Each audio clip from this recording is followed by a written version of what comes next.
नमस्कार. आज दिनांक 18 एप्रिल रोजचे दिनविशेष तुमच्यापर्यंत पोहोचवणाऱ्या या मालिकेच्या माध्यमातून आपण प्रत्येक दिवशी घडलेल्या इतिहासातल्या महत्त्वाच्या घटनांचा आढावा घेत असतो. मी रुपाली गोवंडे आणि तुम्ही बघताय वृत्तम मराठी दिनविशेष. 18 एप्रिल 1859 रोजी मध्य प्रदेशातल्या शिवपुरी इथे थोर क्रांतिकारक तात्या टोपे यांना फाशी देण्यात आली. 1857च्या क्रांतीचे नायक तात्या टोपे यांच्याबद्दल लोकांच्या मनात दृढ विश्वास होता की कोणीही त्यांना मारू शकत नाही. याच कारणामुळे त्यांच्या मृत्यूनंतरही तात्या टोपे मेले याच्यावरती इंग्रजांचा विश्वास बसला नाही. 1857 मध्ये नानासाहेब पेशवे, तात्या टोपे आणि राणी लक्ष्मीबाई यांनी बुंदेलखंडमध्ये ब्रिटिश शासकांविरुद्ध बंड पुकारलं. तात्या टोपे पेशव्यांच्या सेवेत होते, पण त्यांना लष्करी नेतृत्वाचा अनुभव नव्हता. मात्र 1857च्या उठावात ते शेवटच्या क्षणापर्यंत सतत लढत राहिले.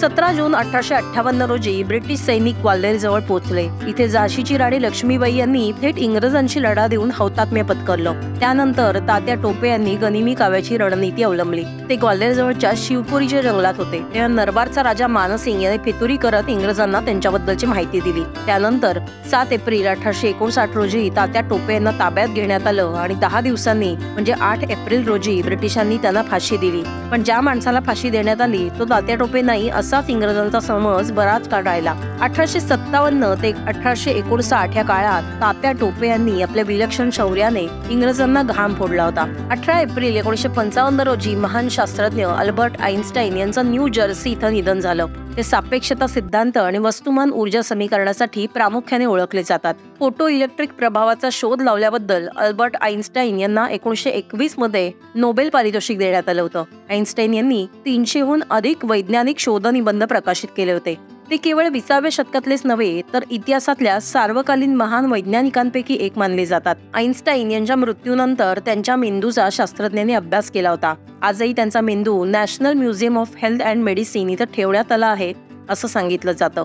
18 एप्रिल 1996 रोजी इजिप्तची राजधानी कैरोमध्ये 17 ग्रीक पर्यटक आणि त्यांच्या स्थानिक मार्गदर्शकाची अज्ञात हल्लेखोरांनी गोळ्या घालून हत्या केली.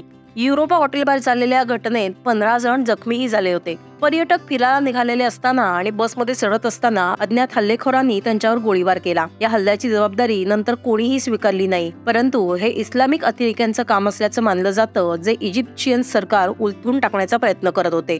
18 एप्रिल 1924 रोजी रिचर्ड सायमन आणि लिंकन शूस्टर यांनी जगातलं पहिलं शब्दकोडं पुस्तक प्रकाशित केलं. दोघांनाही या पुस्तकाच्या विक्रीबद्दल साशंकता होती, त्यामुळे सुरुवातीला केवळ 3600 प्रती छापल्या गेल्या.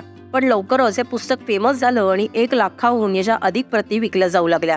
जागतिक वारसा दिन दरवर्षी 18 एप्रिल रोजी जगभरातील सांस्कृतिक वारसा स्थळं आणि स्मारकांच्या महत्त्वाबद्दल जागरूकता वाढवण्याच्या उद्देशाने साजरा केला जातो. ऐतिहासिक स्थळं आणि पुरातत्व स्थळांसह सांस्कृतिक वारशाचे रक्षण करणाऱ्या महत्त्वाच्या ठिकाणांबद्दल जागरूकता निर्माण करणं आणि जागतिक वारशाची विविधता साजरी करणं हा या दिवसाचा उद्देश आहे.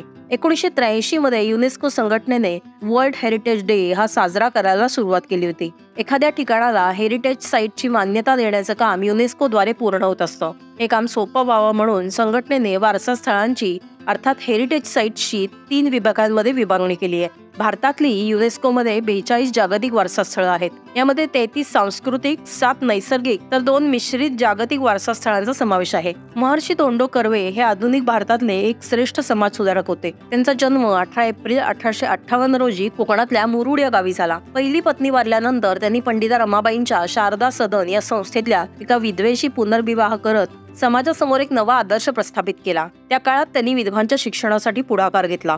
1916 मध्ये भारतातल्या पहिल्या महिला विद्यापीठाची त्यांनी स्थापना केली. त्यातूनच ठाकरसी कुटुंबाच्या मदतीनं त्यानंतर 1916 मध्ये श्रीमती नाथीबाई दामोदर ठाकरसी महिला विद्यापीठ उभं राहिलं. या विद्यापीठातल्या अभ्यासक्रमामध्ये स्त्री जीवनाशी संबंधित अशा विविध विषयांचा समावेश असून शिक्षणाचे माध्यम मातृभाषा आहे. महर्षी कर्वे यांचा भारत सरकारने पद्मविभूषण आणि भारतरत्न या पदव्या देऊन गौरव केला होता. अशा या थोर समाज सुधारकाचं 9 नोव्हेंबर 1962 रोजी निधन झालं.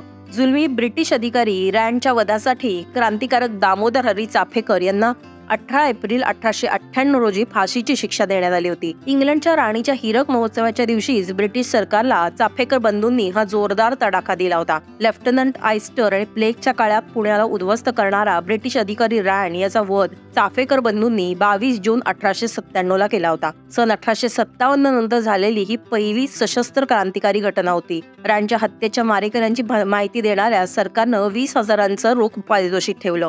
या आमिषाला बळी पडून पूर्वी चाफेकर क्लबचे सदस्य असलेल्या द्रविड बंधूंनी गद्दारी केली आणि चाफेकर बंधूंची माहिती सरकारला दिली. यानंतर ब्रिटिशांनी चाफेकर बंधूंना पकडलं आणि त्यांना फाशीची शिक्षा सुनावण्यात आली. दामोदर हरी चाफेकर यांना 18 एप्रिल 1898 रोजी येरवड्यात फाशी देण्यात आली. वासुदेव हरी चाफेकर यांना 8 मे 1899 रोजी फाशी देण्यात आली, तर महादेव विनायक रानडे यांना 10 मे 1899 रोजी फाशी दिली गेली. तर बाळकृष्ण हरी चाफेकर यांना 12 मे 1899 रोजी फाशी देण्यात आली. ही जगातली अशी एकमेव घटना होती ज्यामध्ये क्रांतिकार्यासाठी सख्खे 3 बंधू फासावर चढले होते. हे होते आजचे अर्थात 18 एप्रिलचे दिनविशेष.